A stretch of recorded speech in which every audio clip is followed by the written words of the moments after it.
You're listening to Story Struck. I'm Rachel, an editor and writing coach. And I'm Nino, a ghostwriter and book coach.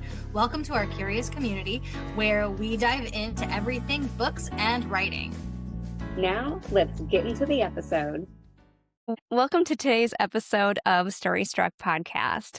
I am personally super stoked for today's episode because it feels very self-serving. I am going to get one of Nino's services live so all of you can see how freaking cool this is.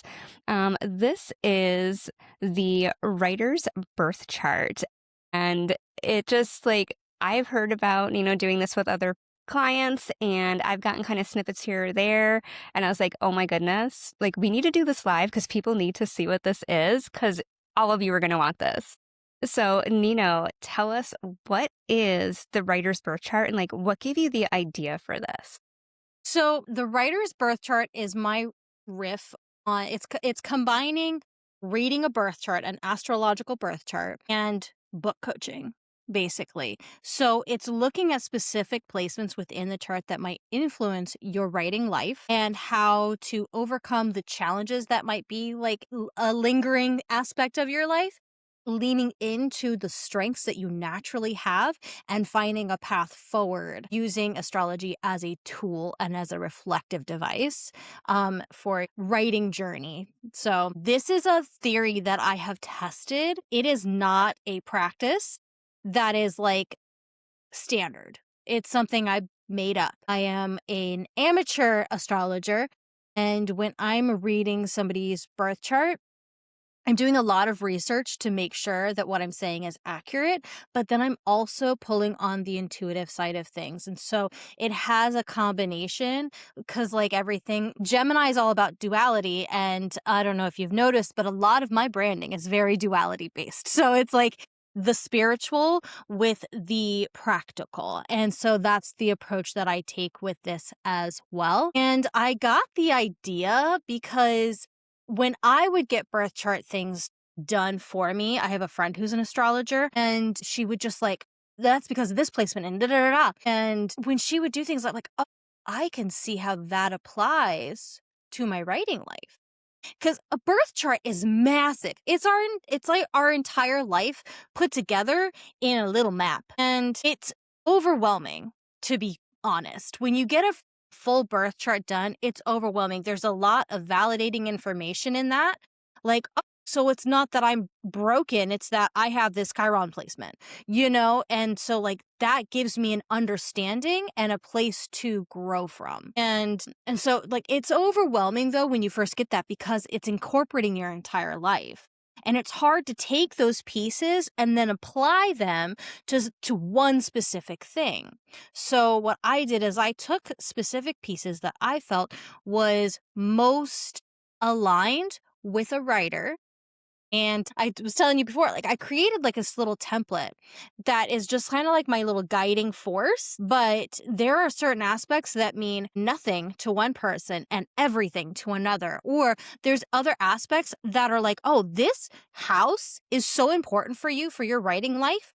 And I've not seen anybody else have this weight in this specific house. For you, for example, your 7th house holds a lot of weight. Your 7th house is your house of partnerships and connection with relationships with others. So it's that's really interesting. I had another person whose their 7th house, their house of community, was super important. And sure enough, his access to writing his book came from being in a writer's community, mine specifically. I think I kind of went on a side quest, maybe a little. But I'm really excited to dive into this today. No, that was great. And I think before we dive into it, there's a couple questions that I would want to ask. If this was a service, well, I'm obviously getting the service, but if I didn't know about this and I was kind of chatting with you about it. So my first question would be I know birth charts are a lot and they're very confusing. Do I personally need to understand anything about astrology to have one of these readings done? No, because I'm going to info dump on you. And I also, so for when I do these for people, I give them a PDF with everything written out. So it might say Neptune, what Neptune represents, where it's at, and who's it under. So it'll say Neptune is the planet of imagination. So you know what Neptune means. that is in your 7th house of Sagittarius. And so 7th house is partnerships, connections, and relationships with others. In Sagittarius, which is the explorer of the zodiac. And so you'll get that information in there, as well as a blurb that kind of goes over everything that we talked about. And then in a session, I record the session. So you get all the information recorded and you get the PDF document with your information in it. So you always have something to reference. Cool. I love that because then you don't have to know anything or ever learn anything about astrology and you can get out of it. But if you're someone who like nerds out on that stuff, then you could always dive deeper because you have that like, ooh, I really want to understand this part even more. So I want to learn more like what does that house mean and things like that. So it's kind of fun that you could rabbit hole into things if you wanted to afterwards. And then the other thing is what information do you need from someone in order to do their birth chart? I just need your first name, your place of birth, and your time of birth. As exact as possible. No, not everybody has their exact time on their, what's that thing called? Birth certificate. Birth certificate? Yeah. Not everyone has that, maybe. But as close to, sometimes it's like, oh, I have to ask my mom, type of thing. And so as close as you can get it, because oddly enough in astrology, sometimes 1 minute changes the entire freaking thing. That's So cool. yeah, my friend who's an astrologer, she found out that she's been doing her birth time wrong by 1 minute and it changed her entire chart.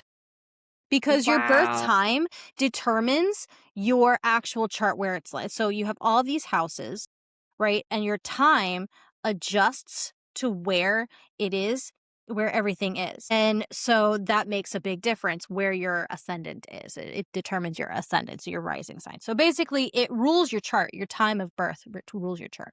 So that's what I Cool. need. Date, time, place, name. Beautiful. Well, then I will let you take it away just as we were a client having a call for this. I'm stoked. Okay. So when I started diving into your birth chart, so initially when I do a birth chart or a writer's birth chart for somebody, I'm looking at specific placements. Obviously, as writers, Mercury is the planet of communication and rules over the mind. So your mindset can be affected by this, as well as how you write. Mercury in your chart is extremely important because it not only is in one of its favorite signs, but it also rules your sun and rules your ascendant, so your rising sign, which is in your first house, which is the house of self. So Mercury and you, besties. So, but that also means that sometimes when Mercury is going retrograde, when Mercury is doing certain things, it might actually affect you a little bit more than the rest of us. Big time. Oh, Not yes. the rest I'm of always us, like, 'cause is it I in am also retrograde right now? heavily ruled by Mercury. So when Mercury is doing things, it might just affect you and me more because it is a very significant ruler for us.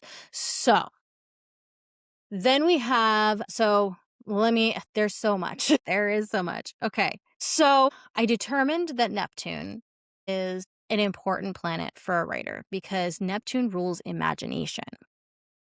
And your Neptune is in kind of an important spot because it's in Sagittarius. And Sagittarius is the explorer, but it also is about exploring the depths of things. So spirituality, psychology, philosophy, astrology, like it really wants to explore and understand the depths of things. On top of that, you have a very, very strong Gemini placement as well, which is another sign of curiosity and understanding. So you have like the teacher and the learner are very prominent in your chart. And so when grounded, the Neptune in Sagittarius placement encourages spiritual storytelling, has a wisdom that's ingrained in it, and really thrives in free thinking. And so I was loving that for you, but then you have your South Node in Sagittarius as well. And Your south node is the place in which you're leaving.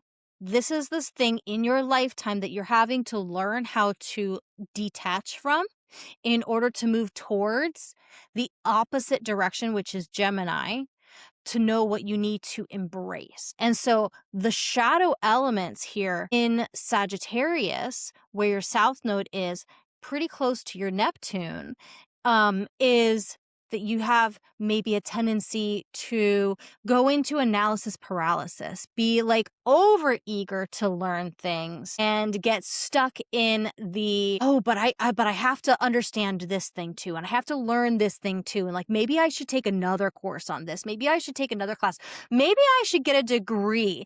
Because also Sagittarius rules the ninth house generally, or not generally, it rules the ninth house in like a global scale. And so it's all about higher knowledge. So the fact that you have so many degrees makes sense because this is part of like, it's almost like a bad habit. Not necessarily a bad habit, but it's something that you go back to. It's an old comfort that in the time period, you might feel like it is benefiting you a lot, that this is the logical thing to do, especially with your Virgo placements where it's like it makes sense analytically and logically to be doing this, but it keeps you actually in the state of perpetual learning, which is great. But sometimes that can also prevent you from actually taking action forward. Does that any of that resonate with you? My goodness. Yes. Sorry. I'm getting attacked by Logan. He's purring so loud. I had to mute my microphone. He's like so stoked about this right now. Yeah. Like that. You like described me to a T. Like that is so X. It's always like, okay, well, one more thing. Like, okay, well, you know what? There's fighting in this book. So I think I need to learn about like fighting styles and like, how do I write fighting styles? And I haven't even started writing it yet. And I'm just like in that plotting stage. Yeah. And there's always like one more thing to learn, one more thing to prepare. And like something that you said like really hit with me of like the comfort. And I feel like that's my comfort zone, is being in that learning, absorbing, thinking mode. And that becomes the protective side from starting the writing and then maybe feeling inadequate or things like that when I do the writing and there's all of that stuff And we got in my more head. on that feeling inadequate, and we got more on that overthinking. So it's not just Yes. this, which is like this in and of itself might be a whole thing, right? This might affect you a lot within your writing life to where you want to go into those things because also Sagittarius loves learning, and then Gemini loves learning also, right? And then you have your Virgo aspects that's like, I need to put it all together perfectly. It has to be perfect. Yes. Right? Thinking like 20 steps ahead, like, okay, Exactly. well, I want to write this book, but this book could also be part of like this series. And okay, should I make it a 3-book series? Should it be a 5-book, an ongoing book? Like, and it's just like, I just keep going. And like all of that thinking, it's like cool, but like then I'm not doing. Right. And so if you just had this placement, that might be a barrier or a challenge in and of itself, but you have a lot more working in this. So one of the shadow sides to Sagittarius is that escapism. So it might be one of those, this is hard, I'm out, you know, which then is encouraged by the Gemini seek for a novelty, right? It's like, oh, this is hard, shiny thing, let me go that way. And so that might be something that you battle with, right? When we get to those points in our writing that are difficult, and then we have a new writing idea, and it's like, maybe I should do that one, right? And then we're like tantalized by this other thing because you're wanting to escape the uncomfy thing and move towards that like new spark of inspiration, because that means there's more things that you can learn there, right? You're excited by the curiosity of all of the things. And so that can be a difficulty for you. And so, especially because it's enhanced by that south node. And okay, here's the other thing.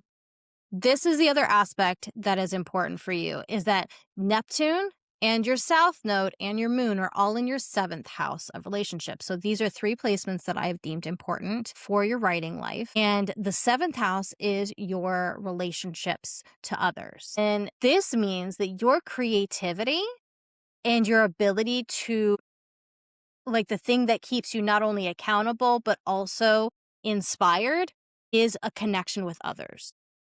Interesting. Okay.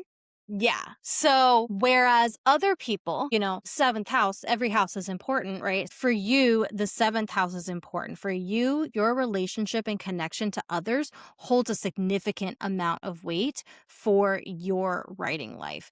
And with your moon is actually ruled by Capricorn.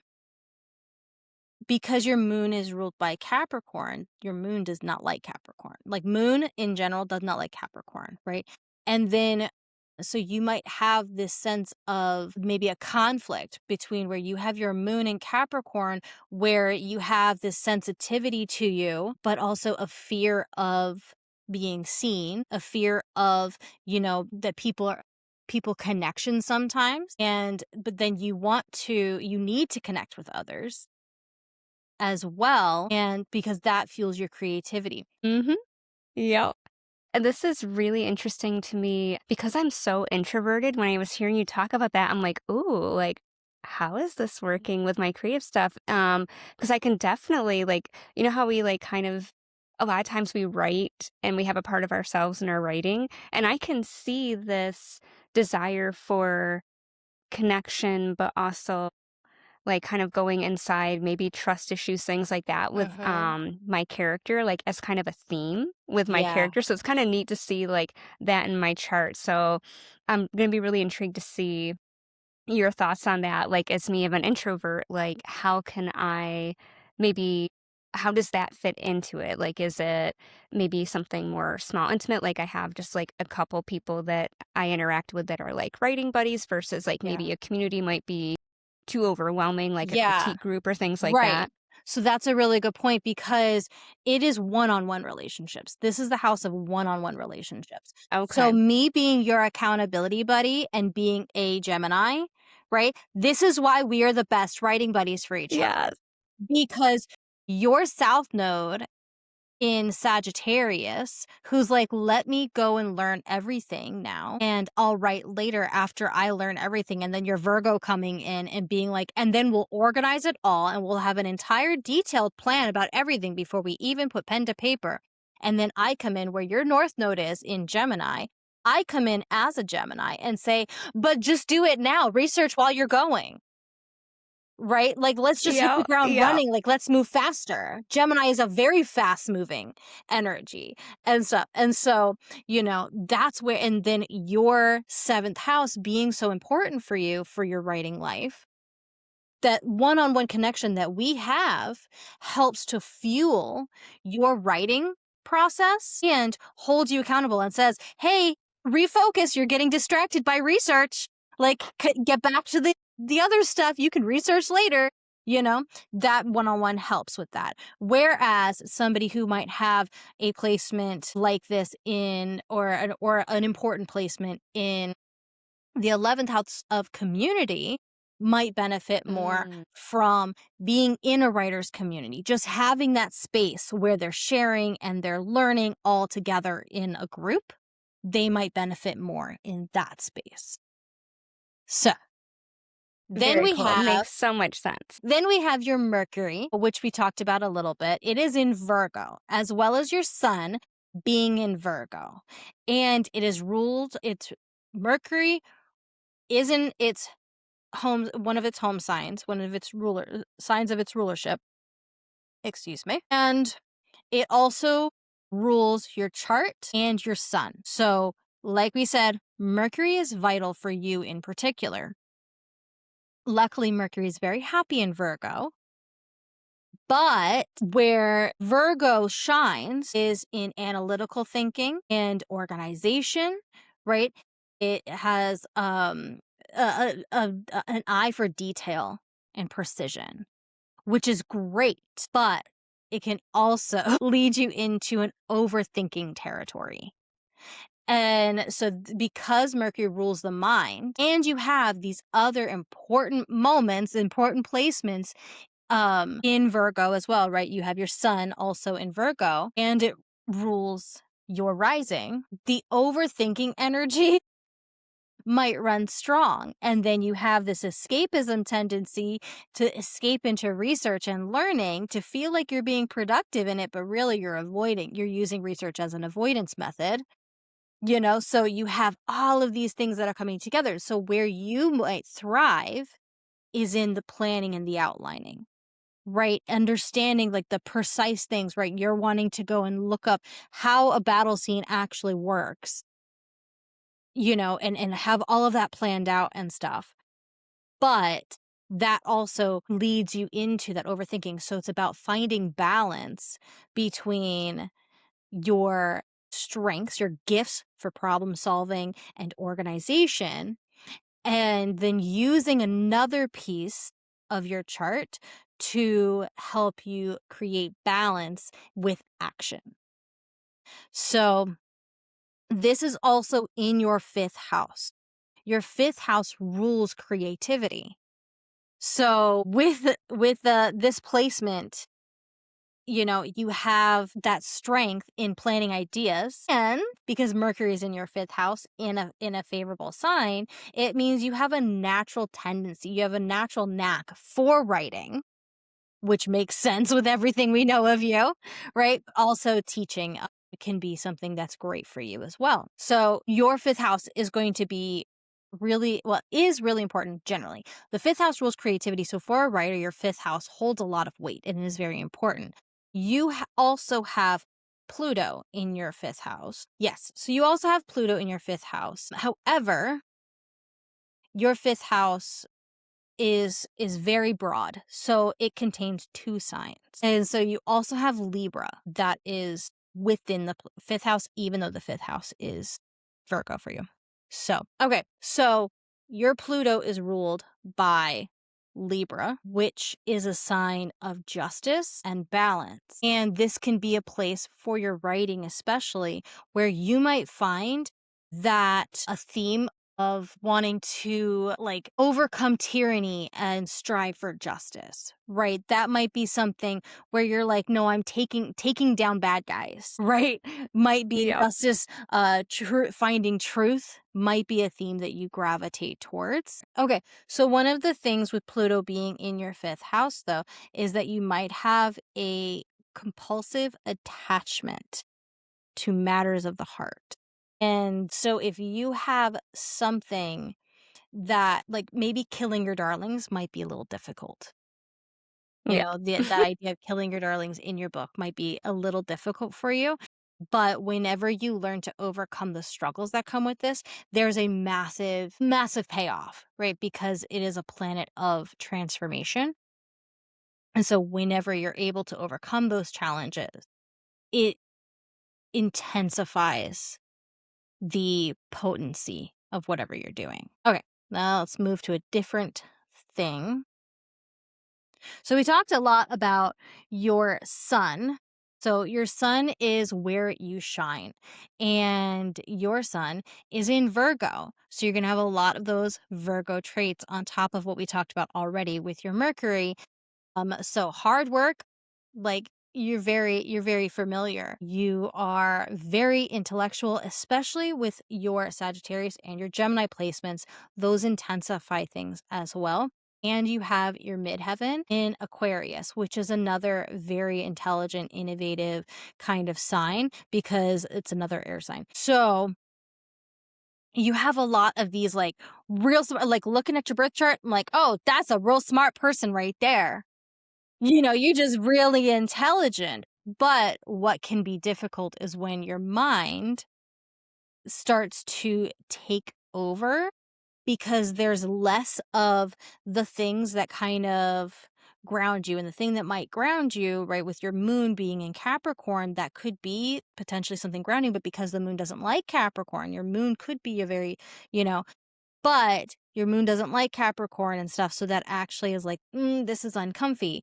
So being very lost in the mind might be a challenge for you. But again, you have a lot of things that are saying like scientific and artistic pursuits are very on brand for you. Like there's like 4 or 5 placements that are like, but artistic things, definitely want to do those. So it makes sense that you're like, yeah, let me go and play the harp and learn how to play the guitar and also be a weaver and also be a knitter and a crocheter. And also, I'm also going to paint a little and I'm also going to write. And I also really like poetry. Like you and creativity are really, really well matched. And partly because creativity is something that is very transformational for you with Pluto being in your 5th house as well. So it's something that you can really use to move through life and deal with challenges. Okay, so let's move on to your ascendant. So your ascendant is in Gemini. So that is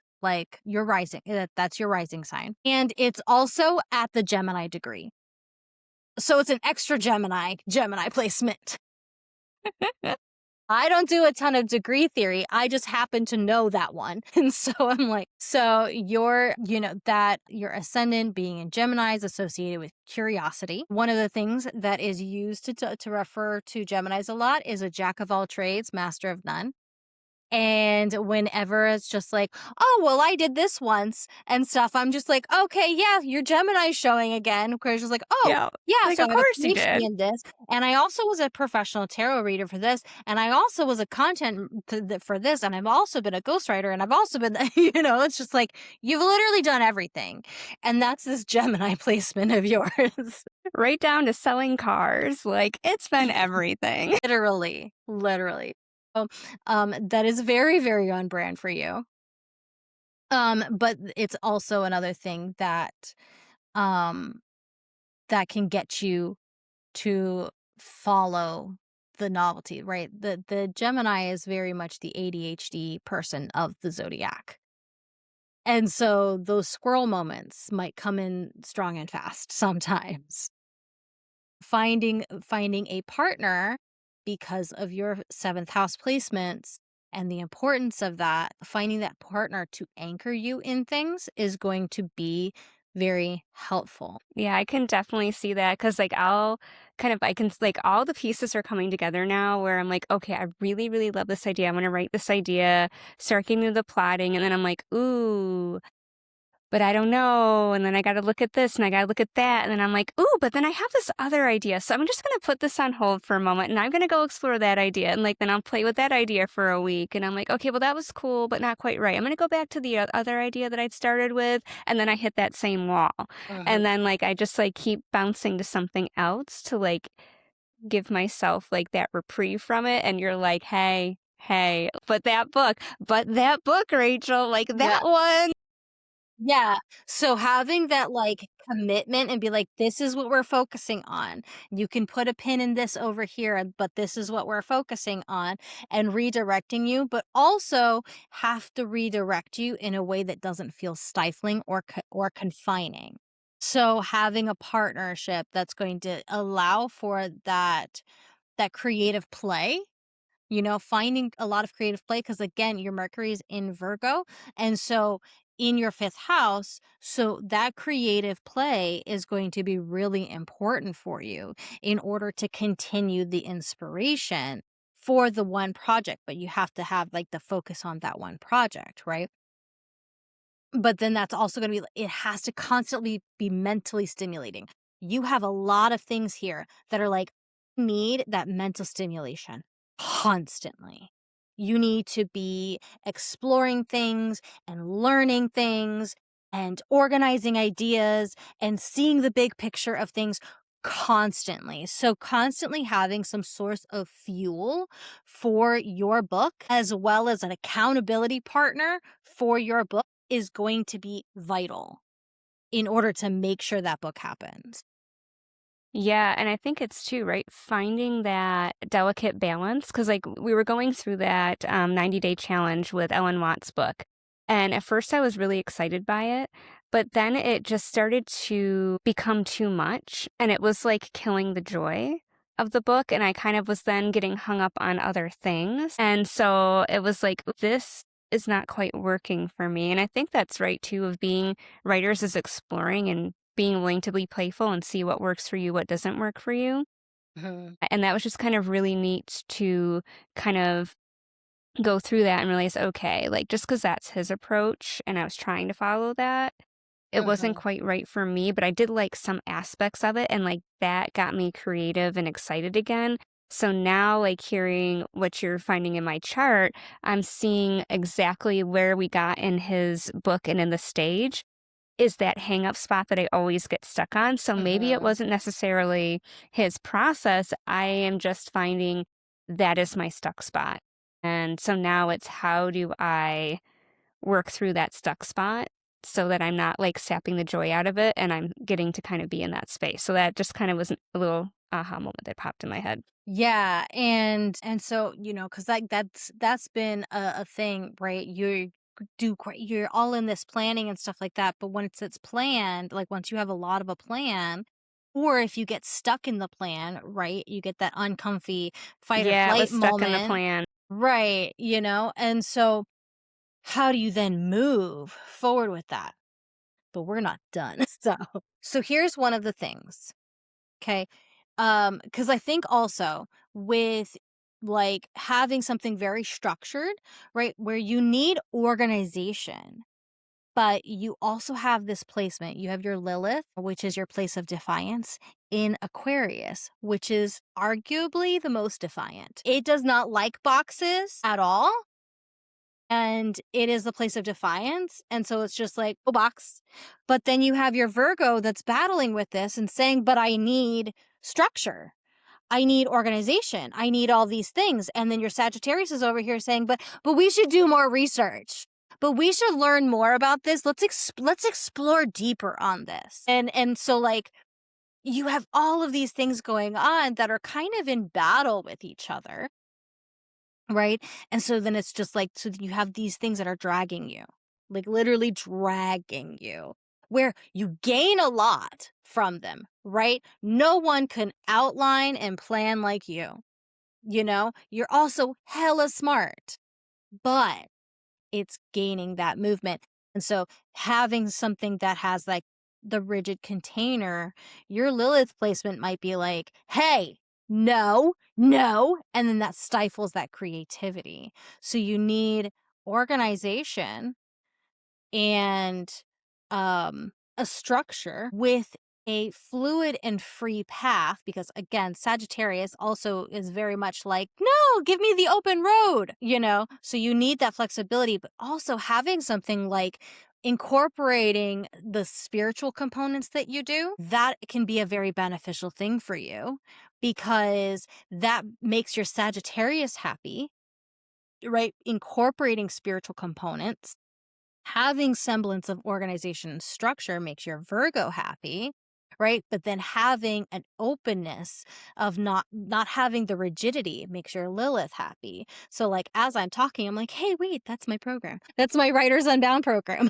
But anyways, okay. So now I want to get to your Chiron. Your Chiron is another very, very important placement for you in particular, for everybody, because your Chiron is how and where you heal. And it's something that may not be 100% overcome within your life, but it's a point that the more you overcome this, the more you're going to help heal other people with it. And so as writers, that is insanely important. And your Chiron has a very, very special place in your chart. So first off, it's in Gemini, because of course it is, because it has to be ruled by Mercury, because that's just the story of your chart. So these people who have Chiron in Gemini have a deep pain around communication. It might be something to where you don't feel like your voice is being heard. You don't feel like you're being understood and received, but there might be an insecurity also around your writing that you have to overcome. So your Chiron, you've got to overcome it in order to heal to the point to where you're able to take action on it. So finding your voice and then writing a main character who has to find their voice and have the courage to use it can be healing, not only for you, but also for your readers. And I'm just like, isn't that part of That's like Isolde's the kind of theme of thing? everything. That's like the theme of every single book that I've like my brain's been going on. That's like the central core theme, which is hilarious. That is crazy. And I just wanted to note as well when you were talking about Lilith of like, I have this rigidity if I want structure, but then I'm like, no freaking boxes. And I feel like I have seen that come through in the type of books I wanted to write, where I was like, I want to write like cozy mystery, very procedural. Mm-hmm. Like, I can like plot the shit out of this and like, yay, rigid brain can go. And then like I start going and I'm like, "Ooh, but I don't like that box. Like that feels very limiting." But I'm like, why does it feel limiting? Because I'm excited because I get Mm-hmm. to like make it very structured. And Mm-hmm. so like anytime I've tried to do that, I just kind of like I hit this point where I'm like, ew, that feels heavy. I Mm-hmm. don't like that. And so now this is really starting to make sense of why I'm hitting that and why I was like, okay, I always thought that was the type of book I'm gonna write. But it's just not, because anytime I get it, it just feels ugh. Yeah. And Yeah. also you have your midheaven in Aquarius. And so your midheaven is your placement of fulfillment within your work. So you might find more fulfillment in your work through innovative ideas, through taking that, cozy mystery and turning it on its side. Literally, Aquarius is ruled by Uranus in a modern thing, and it's tilted on its side. So I just made myself laugh in my head. I made an astrology joke in my head that only I. So you taking something and be like, okay, because also here's the thing, you have an incredible mind for organizing thought and organizing creativity. You have this incredible mind for that. So you don't need formulas. You truly don't. You don't need any of these formulas. You don't need to follow the hero's journey. You don't need to do save the cat. You don't need to, have like, oh, but this is what a cozy is.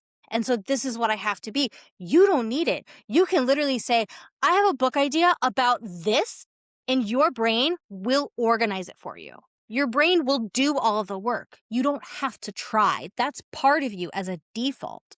But whenever you get too lean into it too much because, especially like in the writing space, you get a lot of talk about organizing things and doing all of the right. You get a lot of talk about plotting. You have all of these things, right? The hero's journey is talked about till we're blue in the face.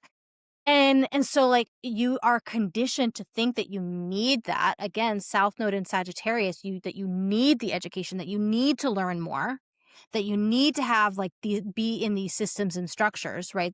It's very education driven. But then you already have that.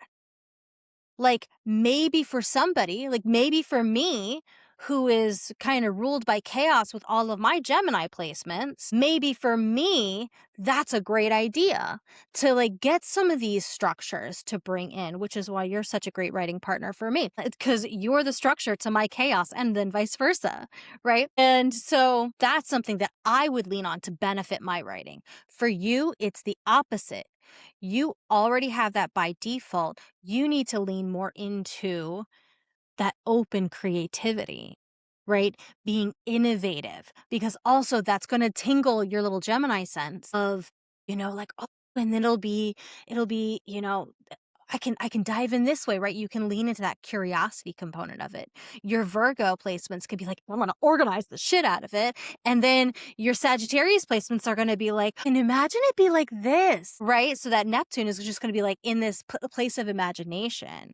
So it's leaning more into that innovativeness, into that midheaven, because that's going to bring you that fulfillment, leaning into that Aquariusness of, also Aquarius is the sign of the humanitarian.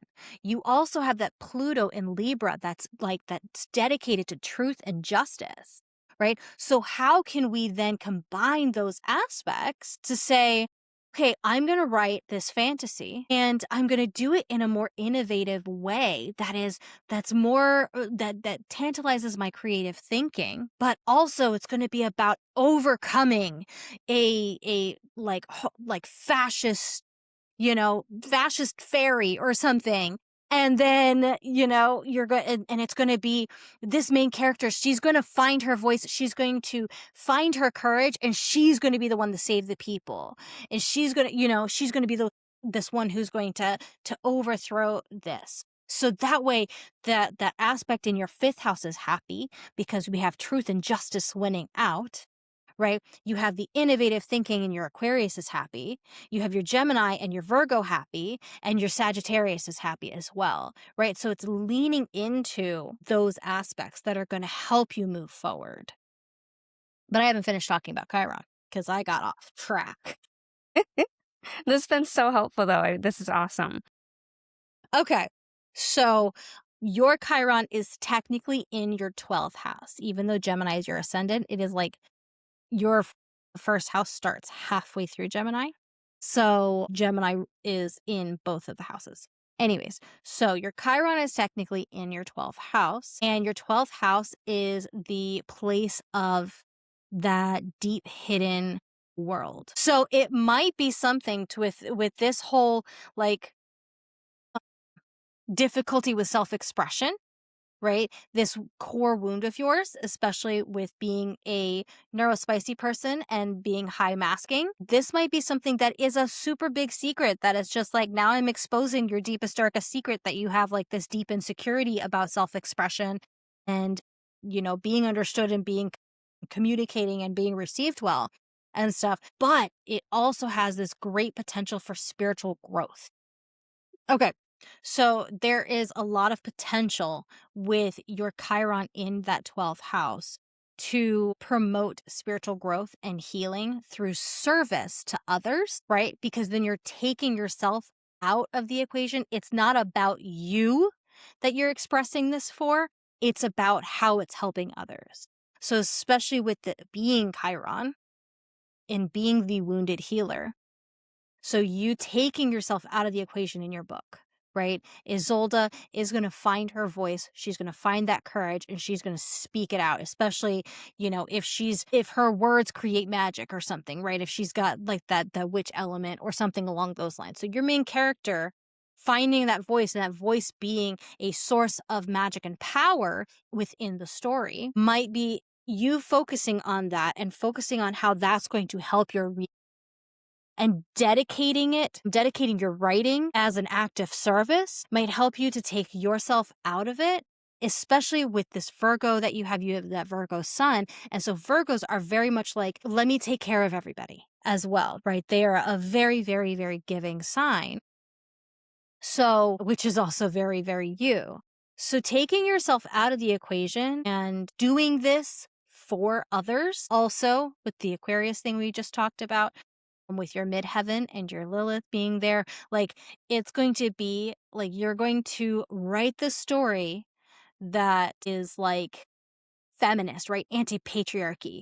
And this woman is going to find her voice and she's going to be this ultra powerful being and stuff. And then you're writing it for people. Healing others is at the forefront of your mind from the beginning. That's going to help you to get that momentum going with it because it's no longer about you. It's for others. You just gave me like a little bing aha thing that like Isolde's self-expression leads to her oppression. And that is what's leading to her self-doubt. And so she needs to then get out of that and get back into her self-expression, and really pursue that, even though that has led to like so much beating down and silencing and people wanting to control her in her life. So yeah. And it just gave me like a little visual of something in the book as well. So I'm like, oh, like that's kind of going to be like her discovery moment of like she sees this big beautiful thing she can do with it, but then the negative consequences that leads to, so maybe it's safer for everybody if I'm not me. But then if I'm not me, the consequences are even larger. So am I going to do this for myself or for other people and things. So that feels like a very yes thing. So I'm glad that that actually caused that, all this discussion has actually caused a source of inspiration, which again, this is a very Sagittarian thing to be sitting here and talking about the astrology of things, right? And then your Neptune is like, oh, I like Yeah. this inspiration, right? So there are some aspects here that are emphasizing the heaviness, right? So not only do you have these placements, but then you have these aspects that they're creating. So you have a multi-planet square where you have your Mercury, your ascendant, your north node, your Neptune, and your sun. So all of them were on our list of important things for writing. They're all squaring each other, and a square is signifies internal conflict, tension, or a point of challenge. So even with certain aspects being in a very beneficial place, right? Your Mercury in Virgo is a very beneficial place to be. It's still, because it's in the square element, you have these things that are beneficial to you that are then battling with other things. And so that can create that tug of war that we've been talking about. You also have what's called a yod, which is like a little arrow inside your chart. And a yod is a place of great challenge with great potential. So Ooh. I think of a yod as like a bow and arrow. So if you have a bow and arrow and you pull it back, right? The harder you pull it back, the harder it is. But when you release it, it goes even farther. Okay? So your yod point, like the end of it. So it's like this triangle shape. So the top of this, where everything's kind of going, is your Chiron. So overcoming this Chiron piece for you is vital to the change, to the impact you're going to create, not only within your own life, but for other people. The yod is a point of fate. You are fated to be a writer. It's written in the stars for you to be a writer. But it's a difficult point for you to put your own words out there because of this Chiron. But your own words is what's going to create the biggest transformation. So, okay. So we talked about some of the difficulties and the challenges and the benefits. I did want to look at one other thing. Okay, so did you have any questions, concerns, pieces that feel like still in limbo, anything like that? This is really eye-opening, and it makes things make so much more sense right now. It's just really, really neat. So for me, there's so much to process and think about, and I'm definitely will relook through the notes. So I'm glad that you provide, both the video for, your client and then also the written material. So then you can kind of go back, reflect, kind of see, and not have to worry about jotting notes down and things like that in the session. So it's really, really cool. So, a couple of things. So, is this a standalone service you offer, or is this something that's part of a program or package? So this is right now part of a program. So it's part of Writers Unbound. So for everybody who joins Writers Unbound, they get one of these sessions with a tarot reading that goes along with it. So it's a story-driven tarot reading where we're talking about your book writing process, your book itself, or your writing experience where you might have mindset hurdles to go through, things like that. We let the cards kind of take the lead. So it is a writer's birth chart and Gemini writing session, and everybody gets one of those. And then we have the 91 or 13 weeks, whichever way you want to phrase it, program that is the group coaching program with an online platform where we have daily prompts, guidance, videos. We're going to do community calls. We're going to do co-writing sessions. We're going to do all of this stuff. Right now, this is within that package. And then soon I will be launching this as a standalone offer if somebody just wants a writer's birth chart. Very cool. As of right now, if you want a writer's birth chart done, you kind of got to join the Writer's Unbound program. But I promise it will not be disappointing. And in fact, it's the cost of the writer's birth chart and a Gemini coaching session is a third of the cost of this 91 day, this like 13-week program, where at the end of it, you can have the draft of your first book, the draft of your book done. So should you decide to, because obviously we don't do rigidity in the Gemini space here. So I'm going to offer all the tools and support that allow you to make that happen. But whether you make that happen or not is up to you. So eventually it will be a standalone service. Very cool. Yeah, this is amazing. Cannot speak highly enough of, Nino's services. Like, she's my book coach, helps me through stuff, and this is just amazing. Like, this just adds like a whole nother layer on to like the regular coaching we were doing towards the book. I feel like this could make future coaching sessions even more powerful because now I started we doing understand those my spots. bespoken book coaching clients. I started doing this, even like doing it in a lighter way, because we went very, very deep on yours, but even just in a lighter way, because me looking at this as your book coach, I know that whenever that Sagittarius, whenever you get to that moment of like, this is hard, look at that shiny thing, I think I should go do that, I know that I need to bring you back down. I know that I'm like, that idea is really cool. I would say put it on your TBW. And what is feeling stuck here? How can we make this feel more expansive for you? How can we enhance that and bring you back to the task at hand? Yes, I think I need to take a note from you. And I think you told me you have like a TBW jar. Did you tell me you have that? I have a TBR jar. A TBR jar. TBW doc in my phone. So I think I need to make a TW jar, kind of like your whimsy jar, and it's going to go on my desk. And anytime I get one of these cool ideas, I'm just going to write on a little piece of paper. Like, obviously I have it saved on the computer, but I feel like the physical act of putting it in the jar and putting the top on it, it's like, okay, it lives here now, and then I can take it out later, but it's still there. And I think that might just be like a good mental visual cue for myself to have that little idea jar. Yeah. For them to put it there. We want to write right away. We want to write it right away. But it's actually going to be so much more beneficial for you. And I think maybe having that visual right there would be really helpful. And you can make it real cute. Like my TBR jars are painted and they're, all fun and stuff. So yeah, I think that this is like with anything, it's a reflective tool, right? Astrology is great as a reflective tool. It's this thing that's, now I understand.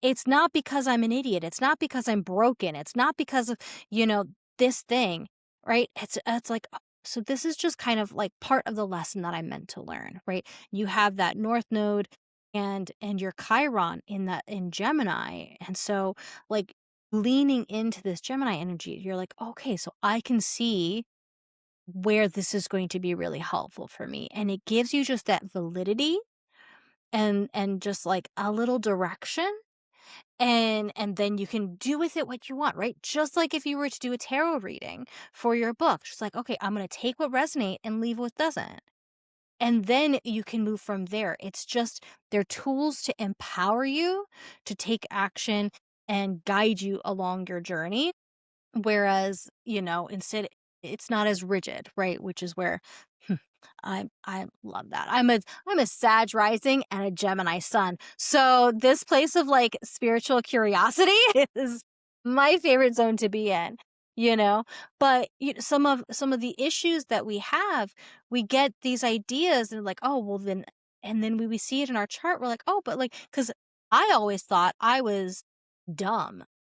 I thought I was an unintelligent person. But then I look at my birth chart, I'm like, no, I just have this annoying Chiron placement. Like, I'm actually hella smart. Look at these placements. I actually have this crazy, innovative thinking. And I just have this Chiron placement that makes me feel worthless all the time. So when I overcame that, when you have healing in that, all of your powerful moments are intensified, and you can then take over, you can take those and run with them. And it's all about embracing your strengths, overcoming those challenges, and then finding your flow.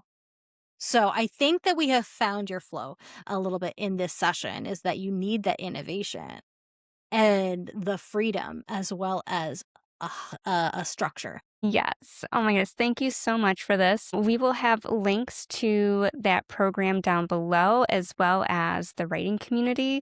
So please go check those out. There's very limited spots to get in there because it is very personalized, very high touch, Okay. and it's going to be amazing. And it is wrapping up soon. Enrollment closes when? Enrollment closes on May 13th. So 2026. I have to remember that these last on the internet a long time.